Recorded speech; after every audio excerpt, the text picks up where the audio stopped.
Hello friends, welcome back to our channel. आज हम class 9 physics का नेक्स्ट पार्ट करने जा रहे हैं। हमारी यूनिट का नाम है forces and law of motion. इससे पहले हमने मोशन यूनिट कंप्लीट करा दी है। अगर आप लोगों ने हमारे चैनल पर उसके अपलोडेड वीडियो नहीं देखे हैं तो आप लोग जाकर उन्हें देख सकते हैं। उसकी एक प्लेलिस्ट ऑलरेडी अपडेट हो चुकी है हमारे चैनल पे। आज की का नाम है सेकेंड लॉ ऑफ मोशन, यानी जो इससे पहले हमने पढ़ा था फर्स्ट लॉ ऑफ मोशन, वो भी हमारा था कौन सा, न्यूटन का। और सेकंड वो किसका है, वो न्यूटन का है। अब इसकी डेफिनेशन के बारे में, Newton second law Newton second law of motion state that the rate of change of momentum, यानी हमारे न्यूटन का सेकेंड लॉ हमें ये बताता है कि जो हमारी किसी मोमेंटम की चेंज रेट होती है ऑब्जेक्ट की, वो डायरेक्टली प्रोपोर्शनल होती है उसके नेट फोर्स की, जो एक ऑब्जेक्ट पे एक्ट करता है जब किसी डायरेक्शन में फोर्स के साथ अप्लाई किया जाता है। तो ये इसकी डेफिनेशन है। Newton second law of motion states that the rate of change of momentum of an object is directly proportional to the net force act and occurs in the direction of the applied force for constant mass, यानी for constant mass के लिए हमारे पास क्या formula हो जाता है, F is equals to ma। m का मतलब होता है मास, a का मतलब होता है एक्सकलरेशन। मैं यहां लिख देता हूं आप लोगों के लिए, यहां पर लिखना है मास इंटू एक्सकलरेशन। m से हमारा मास हो गया और a से हमारा हो गया एक्सकलरेशन।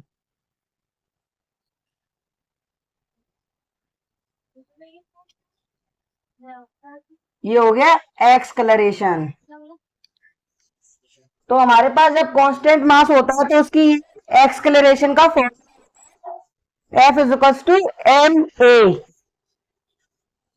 और इसमें एक और चीज है आप लोगों के पास, जो आपका F होता है वो आपका होता है फोर्स। वो हमेशा आपके न्यूमेरिकल में किस में दिया होता है, न्यूटन में, जिसमें N होता है लगा हुआ है। जैसे कि आपके पास कोई क्वेश्चन है उसमें कहीं 12N का फोर्स लग रहा है, 5N का फोर्स लग रहा है, तो उसी को हम लोग मानते हैं फोर्स।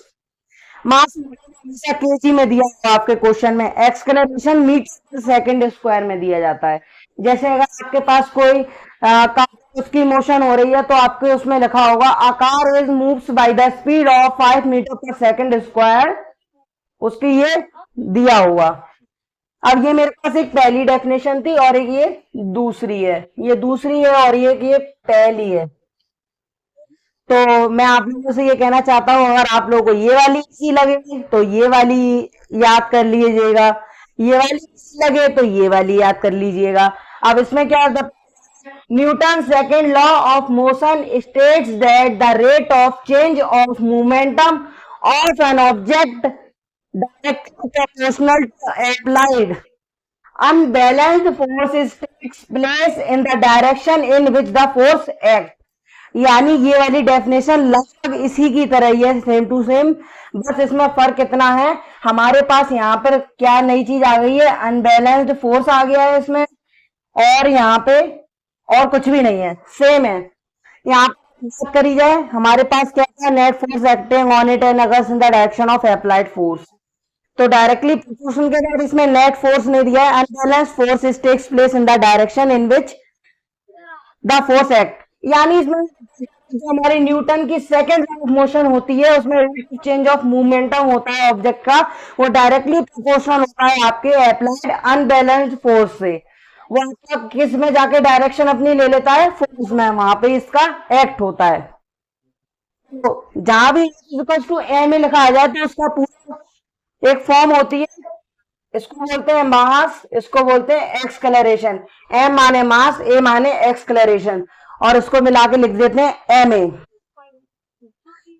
Mass into एक्सकलरेशन। अब आप दोनों को मतलब को ये वाली दो डेफिनेशंस मैंने लिखा दी हैं। अगर आप लोगों को फर्स्ट वाली अप्रोशिएट लगे तो आप वो ले सकते हैं, सेकंड वाली अप्रोशिएट लगे वो आप ले सकते हैं, as your wish, so you can do it yourself. So उसमें आगे चलते हैं कुछ न्यूमेरिकल्स के साथ और कुछ नए नए एग्जाम्पल्स के साथ इसे हम स्टार्ट करेंगे अभी। So students please noted down this definition.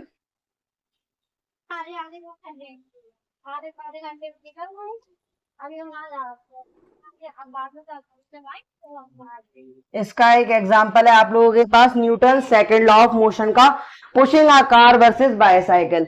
यानी आप किसी कार को धक्का दे रहे हैं और बाईसाइकिल को धक्का दे रहे हैं तो उसमें आपका कैसे एग्जाम्पल से रिलेट होगा।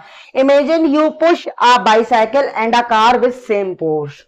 यानी अगर आप सोचिए, ये मन में अपने इमेजिन करिए, सोचिए कि काश, हाँ, अगर आप लोग एक बाईसाइकिल को धक्का दे रहे हैं और एक कार को धक्का दे रहे हैं एक ही फोर्स से, यानी एक ही ताकत से आप किसी कार को धक्का दे रहे हैं।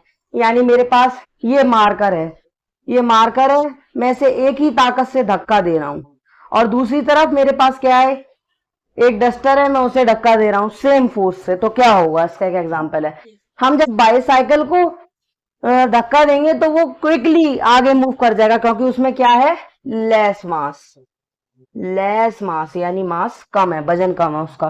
The car hardly moves because it has more mass. यानी जो हमारी कार है वो काफी मुश्किल से मूव करेगी क्योंकि उसके पास क्या है, ज्यादा मास है। Now if you push the bicycle harder it moves even faster. यानी अगर बाईसाइकिल को ज्यादा कस के पुश करेंगे तो वो और तेज हो जाएगी। अब इसका कंक्लूजन क्या निकल के आया, यानी इसका लास्ट में निचोड़ क्या निकल के आया, यानी इन दोनों के पीछे क्या फिजिक्स थी, क्या इनका कंसिडरेशन था। Great force produce greater acceleration. यानी अगर हमें बड़ा फोर्स लगाना है तो उसके लिए हमें बड़ा एक्सक्लेरेशन की भी जरूरत पड़ने वाली है। ग्रेटर मास प्रोड्यूस करेंगे तो हमें स्मॉल एक्सक्लेरेशन चाहिए होगी सेम फोर्स पे। तो यही आपके पास एग्जाम्पल है, ये काफी बेस्ट एग्जाम्पल है कार वर्सेस बाईसाइकिल का। चलते हैं आगे न्यूमेरिकल्स पे। सो students please note it down.